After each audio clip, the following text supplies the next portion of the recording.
الحمد لله رب العالمين والصلاة والسلام على أشرف المرسلين وعلى آله الطيبين الطاهرين وصحابته أجمعين ومن تبعهم بإحسان إلى يوم الدين أما بعد.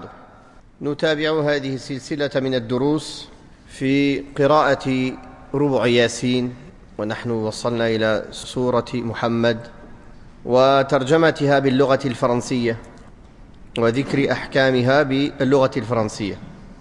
Donc nous continuons ces cours dans l'explication de Surat Muhammad et de la lecture du Coran et son explication en langue française. Nous en sommes au verset 18 de Surat Muhammad.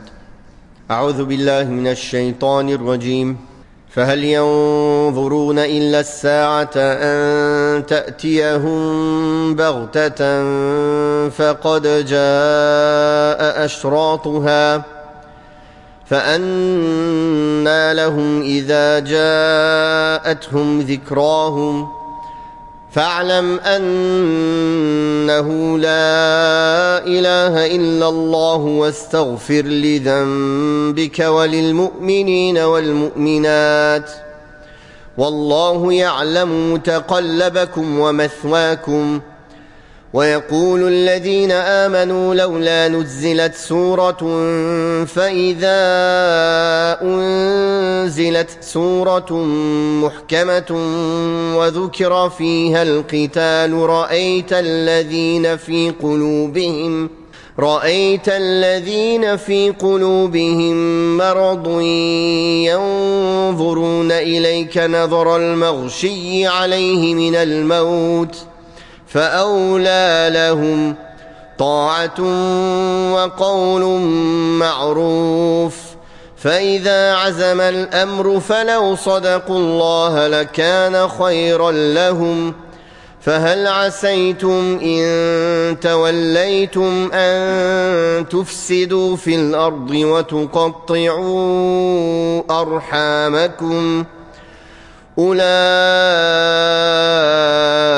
الذين لعنهم الله فأصمهم وأعمى أبصارهم. Allah subhanahu wa ta'ala, dans le sens du verset 18, dit, en parlant des mécréants, que les mécréants ne font qu'attendre que l'heure vienne les surprendre alors que ces signes précurseurs sont déjà apparus. Comment se rappelleront-ils lorsqu'elle leur viendra? C'est-à-dire, que peuvent donc attendre ces mécréants si ce n'est l'heure qui les surprend à l'improviste, subitement, sans qu'ils ne s'en aperçoivent, et dont les signes précurseurs et les conditions sont déjà réunis, qui prouvent son imminence et sa proximité. Mais à quoi leur servira ce rappel quand l'heure fondra sur eux, car il sera trop tard à ce moment-là pour se rappeler et revenir à une meilleure voie, car quand l'heure surviendra sur eux, leur terme de vie sera fini et le temps imparti qu'ils avaient pour faire les bonnes actions sera terminé. Donc le temps pour se rappeler sera déjà révolu. Ils auront assez vécu et assez reçu de signes et suffisamment de signes et d'avertisseurs pour venir les avertir de la venue de l'heure, et ils ne se sont pas rappelés. Donc il est trop tard pour se rappeler maintenant. Il y a en cela une incitation à se préparer correctement, en conséquence, avant l'avènement de la mort, car pour tout homme, son heure, c'est au moment de sa mort. On voit d'ailleurs étonnamment que beaucoup de gens se préoccupent de « Ah, c'est la fin des temps, ah, ça c'est un signe de la fin des temps », juste pour parler, juste pour polémiquer et discuter. Ah, ça c'est un signe de la fin des temps, ah, c'est un signe de la fin des temps. Est-ce que ces œuvres s'améliorent? Non. juste pour polémiquer. Ah, ça c'est la fin des temps, ah, ça c'est un signe de la fin des temps. Tout est un signe de la fin des temps, mais juste pour parler sur les réseaux sociaux. En pratique, ni ils sont meilleurs dans leur foi, ni ils craignent Allah, ni ils se repentent, ni ils reviennent à Allah. Mais ne sais-tu pas que ta fin des temps à toi, c'est quand tu meurs? Quand tu meurs, c'est la fin des temps. Ça y est, ton heure est levée. Tu vas mourir, tu es dans le monde du barzakh, puis tu seras ressuscité pour la résurrection et le jugement. Donc ta fin des temps à toi, elle est bien plus proche que cette fin des temps de ce dunya que tu attends. De toute façon, ou tu mourras avant, ou quand elle viendra, tu mourras. Donc ta fin des temps à toi, elle est très proche. Elle est maintenant. Elle est dans une minute peut-être, dans une seconde, dans une journée, dans une semaine, dans un mois, dans un an. Allah seul sait. Ce qui est sûr, c'est que c'est très proche. De toute façon, tu ne vas pas dépasser 70, 80 ans, 60 ans. Combien? Tu vas vivre éternellement sur terre. Donc, la mort de chacun est sa fin des temps pour lui. Et voilà pourquoi il est essentiel pour le musulman de se rappeler la fin des temps et la mort, pour améliorer ses œuvres, pour se préparer en conséquence. Et non pas juste pour polémiquer et discuter. Ah, ça c'est un signe de la fin des temps, ça c'est un signe de la fin des temps. Ils sont en train de parler du matin au soir de la fin des temps, ni ils prient à l'heure, ni peut-être ils prient même pas. Ça t'a servi à quoi de parler de la fin des temps pour perdre ton temps sur les réseaux sociaux et pas améliorer tes actes? Allahul musta'an. Juste polémiquer, poser des questions et discuter, pour passer le temps. Mais pour œuvrer, pour se réformer, pour craindre Allah, pour changer sa vie, non, ça demande un effort. Alors sache, serviteur d'Allah, que la fin des temps pour toi, c'est quand Malak al-Maut, il va venir te chercher. Et ça, personne d'entre nous ne sait c'est quand, mais on a une certitude, c'est que c'est proche, très proche. Dans le verset 19, Allah tabaraka wa ta'ala a dit dans le sens, sache, apprends, qu'il n'y a ni Dieu digne d'être adoré excepté Allah, et implore le pardon pour tes péchés, ainsi que pour les croyants et les croyantes. Allah connaît vos activités de jour et celles de nuit en votre lieu de repos. Sache, c'est-à-dire apprends. Cette science, elle implique impérativement l'adhésion et l'attestation du cœur et sa connaissance de ce qui lui est ordonné de connaître et de savoir. Quant à sa plénitude, elle consiste à œuvrer en conséquence de cette connaissance. La foi ne peut être réelle et complète sans qu'elle pousse à œuvrer en conséquence de cette foi, de cette science de la foi, la science de la ilaha illallah. Cette science qu'Allah Ta'ala nous ordonne ici d'apprendre, fa'alam annahu la ilaha illallah. Apprends, sache qu'Allah a ordonné de connaître cette science qui est la science du tawhid, la science de l'unicité, qui est une obligation pour tout homme avant même la parole et les actes. D'ailleurs, l'imam al-Bukhari rahimahullah a donné le nom d'un chapitre, la science avant la parole et les actes. Et il a cité ce verset. Fa'alam annahu la ilaha illallah. Sache qu'il n'y a de Dieu digne d'adoration qu'Allah. Donc la connaissance passe même avant la ilaha illallah. Car c'est une condition de la ilaha illallah. Quelqu'un ne peut pas être un muwahhid, un monothéiste, sans connaître que veut dire la ilaha illallah, sans en connaître ses sens et ses implications et s'y plier pleinement. Parce que répéter, tu attrapes quelqu'un dans la rue, tu lui dis la ilaha illallah, il ne sait pas ce que ça veut dire, ça n'a aucune valeur auprès d'Allah. Si quelqu'un ne sait pas ce que ça veut dire, tu attrapes un nom arabophone et tu lui fais répéter comme ça la ilaha illallah, lui il répète, est-ce qu'il est devenu musulman? Il n'est pas devenu musulman. Il devient musulman que s'il sait ce qu'il dit, s'il sait ce qu'il prononce, le sens de ce qu'il prononce. et il y adhère. Donc, cette science, elle est obligatoire et c'est une obligation individuelle pour tout homme et aucun, quel qu'il soit, n'en est exempté. Bien au contraire, tout à chacun est tenu de connaître cela. La voie vers la connaissance qu'il n'y a pas de vrai Dieu digne d'adoration à part Allah implique les choses suivantes. Premièrement, est le fait de méditer les noms et les attributs d'Allah tabaraka wa ta'ala et ses actes qui montrent sa perfection, sa grandeur et sa majesté.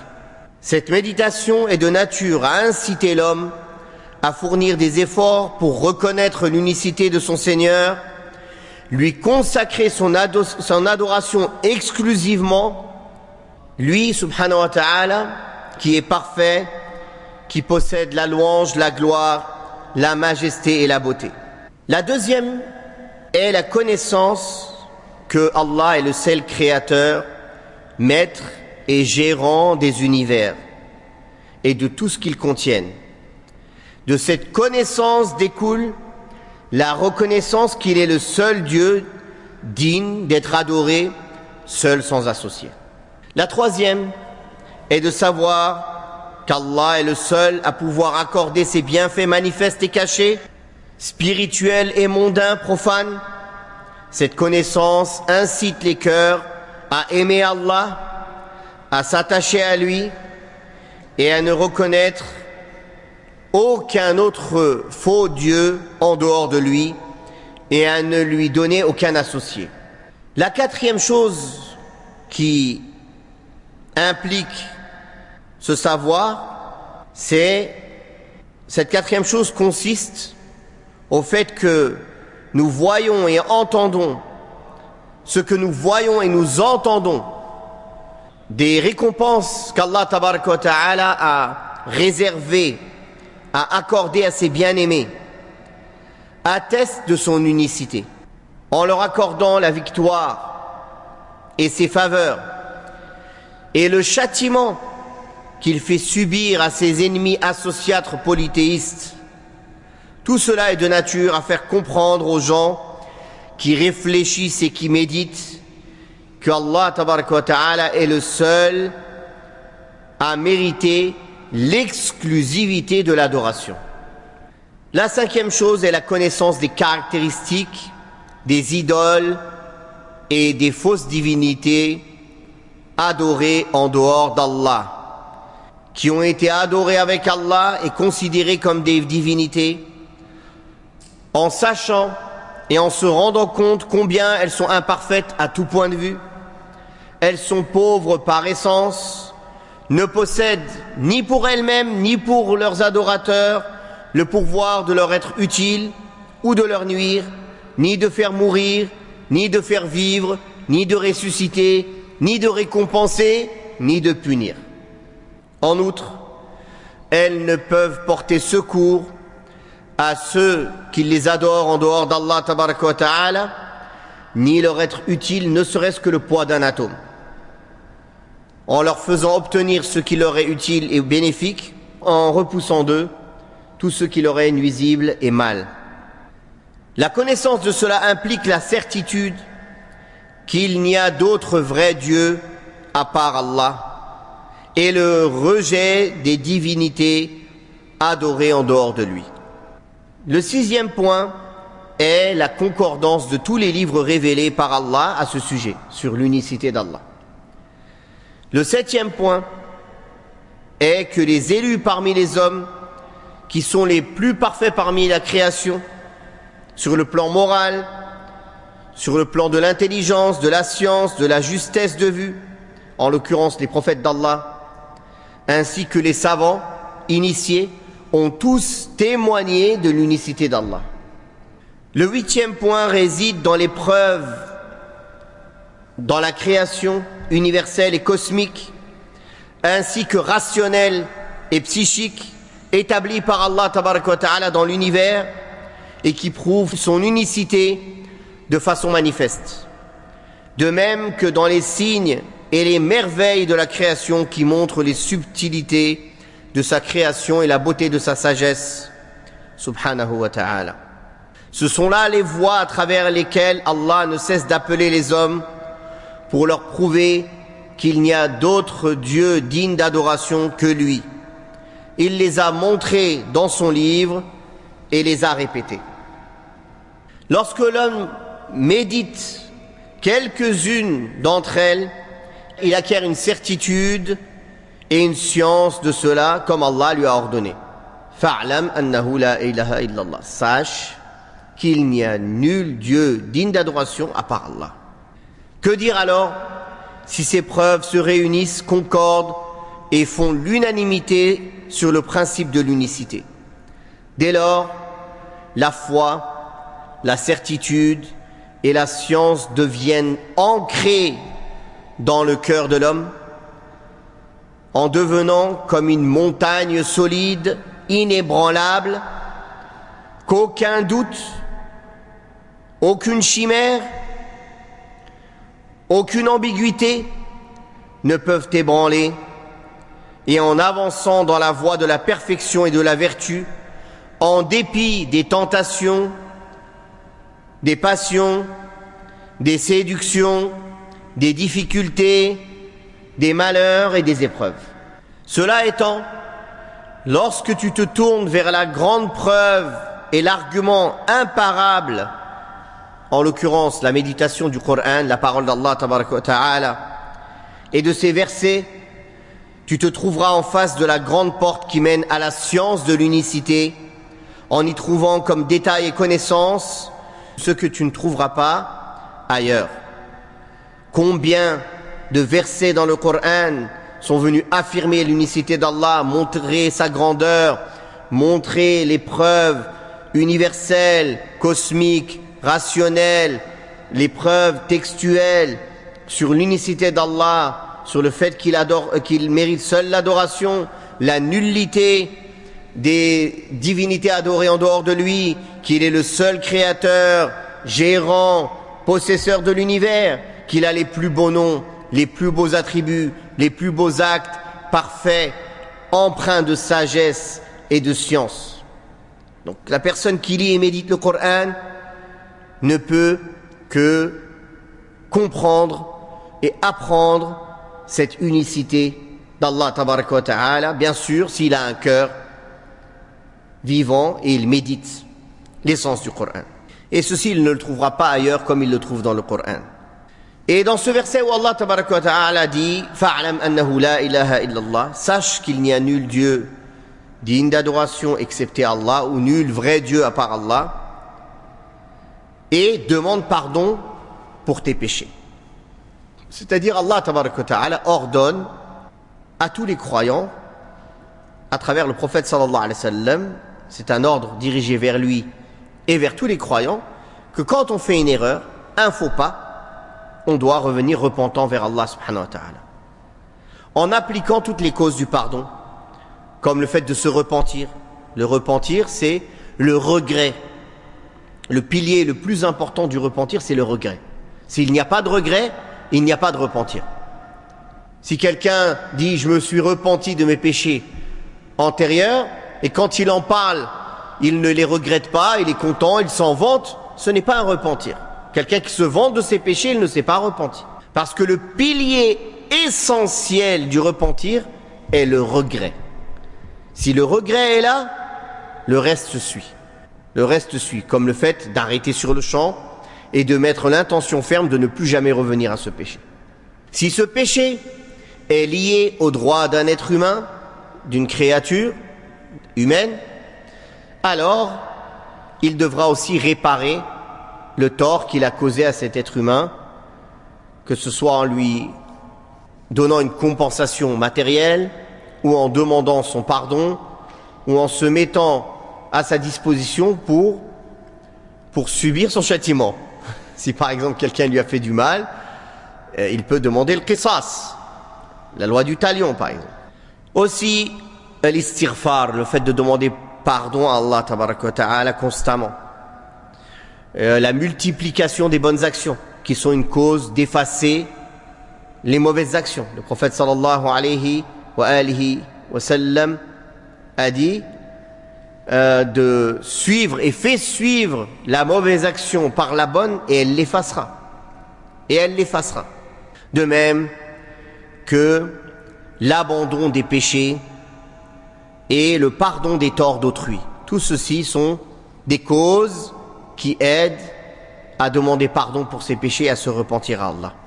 Puis Allah Ta'ala a ordonné de demander pardon aussi pour les croyants et les croyantes, en vertu de leur foi. Ils sont nos frères en islam. Alors ils ont des droits sur tout musulman et toute musulmane. Parmi leurs droits, il y a le fait d'invoquer en leur faveur le pardon d'Allah. D'invoquer en leur faveur le pardon d'Allah subhanahu wa ta'ala. Dans la mesure où il lui est ordonné de demander pardon pour eux, cela implique l'effacement des péchés et l'abandon du châtiment. Parmi les implications de cette demande de pardon pour les croyants, il y a le fait de leur donner le bon conseil, d'être loyaux envers eux, d'aimer pour eux comme bien ce que l'on aime pour nous-mêmes, et de détester pour eux qu'un mal les touche autant qu'on le déteste pour nous-mêmes, de leur ordonner ce qui est bénéfique pour eux, de les mettre en garde de ce qui est préjudiciable pour eux, de passer outre leurs défauts et leurs tares, de se soucier de leur union et leur solidarité, d'œuvrer pour dissiper ce qu'il y a entre eux comme rancœur et animosité, travailler à réconcilier entre les musulmans qui sont fâchés et travailler de toutes nos forces pour mener à l'union et éloigner toutes les rancœurs et les animosités qui peuvent mener à la haine et à la division, qui sont des sources de péché et de fautes et de faiblesse pour eux. Allah tabaraka wa ta'ala dit qu'il connaît aussi bien nos activités et nos mouvements que l'on fait de jour, nos départs et nos arrivées, comme il connaît le lieu de notre repos où l'on s'abrite. Il connaît subhanahu wa ta'ala le détail de nos mouvements et de nos repos, et il nous jugera selon la façon la plus juste et la plus équitable. Puis Allah tabaraka wa ta'ala a dit dans les versets 20 à 23, les croyants disent: si seulement une sourate instituant le combat était révélée, mais lorsqu'une sourate mentionnant explicitement et impérativement le combat est révélée, tu vois ceux qui ont une maladie de doute et d'hypocrisie dans le cœur te regarder comme celui qui s'évanouit par peur de la mort. Il aurait été meilleur pour eux d'obéir et de tenir des propos convenables, et une fois la résolution du combat prise, d'œuvrer sincèrement pour Allah. Si vous vous détournez de l'ordre d'Allah du combat, ne risquez-vous pas de semer la corruption sur terre et de rompre vos liens de parenté? Voilà ce qu'Allah a maudit et qu'il a rendu sourd et aveugle à la vérité. Allah tabaraka wa ta'ala a dit ici, en parlant des croyants, qu'ils se plaisent à espérer par empressement de leur part et par désir de recevoir des ordres difficiles à appliquer, si seulement une sourate nous était révélée pour nous ordonner le combat. Mais quand finalement cette sourate fut fermement établie, les versets ordonnant le combat d'une manière impérative ont été révélés, cette sourate et ces versets dans lesquels le combat est évoqué, et qui est la chose la plus difficile et la plus lourde à faire pour les âmes, les gens à la fois fragiles, les gens au cœur malade, se trouvèrent secoués et n'arrivèrent pas à appliquer cet ordre.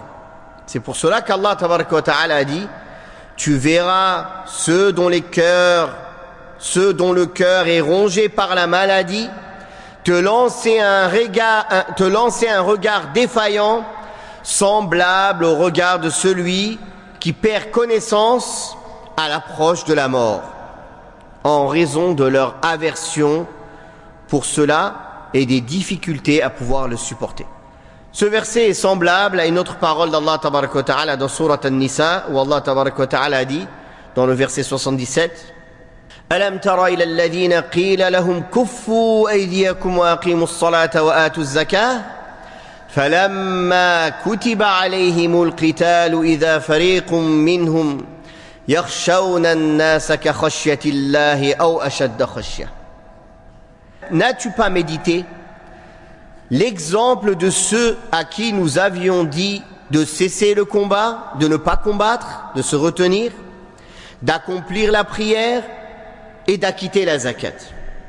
Mais lorsque le combat leur fut prescrit, voilà qu'une faction d'entre eux se mit à craindre les gens à l'égal d'Allah, voire davantage. Allah tabaraka wa ta'ala leur montra donc que ce qui est plus convenable à leur situation est de dire, comme il a dit, il eût été préférable pour eux d'obéir et de dire des paroles sensées.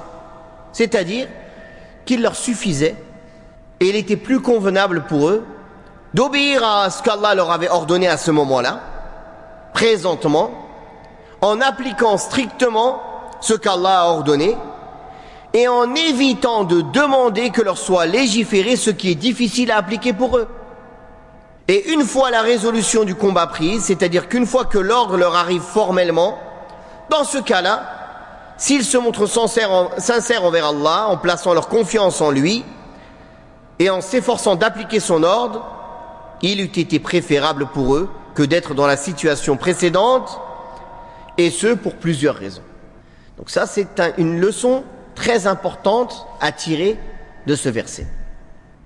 Que le musulman ne doit pas s'empresser à demander des situations difficiles ou des épreuves.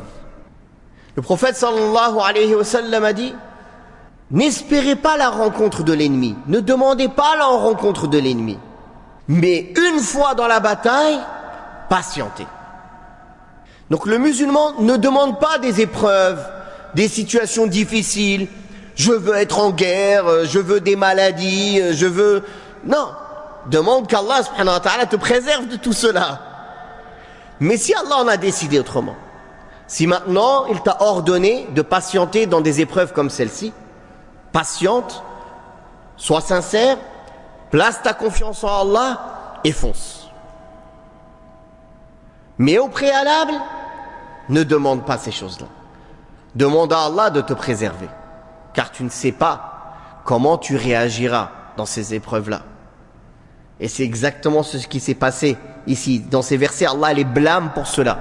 On veut un verset pour le combat. Et quand le verset... Ah non, ils ont commencé à avoir peur. Donc, le fait d'agir de cette manière eût été préférable pour eux pour plusieurs raisons. La première des raisons est que l'homme est imparfait à tout point de vue et il n'a de capacité que si Allah l'assiste en cela. Aussi, il ne doit pas demander plus que ce qu'il ne peut supporter. La deuxième est que lorsque l'homme aspire à quelque chose qui se projette dans l'avenir et que son esprit est concentré seulement sur l'avenir, il néglige le présent, il néglige son travail actuel et n'atteindra pas ses objectifs et son aspiration. Ceci parce que sa résolution est passée du concret au virtuel. Or, l'acte, le fait d'agir, c'est toujours lié à la résolution.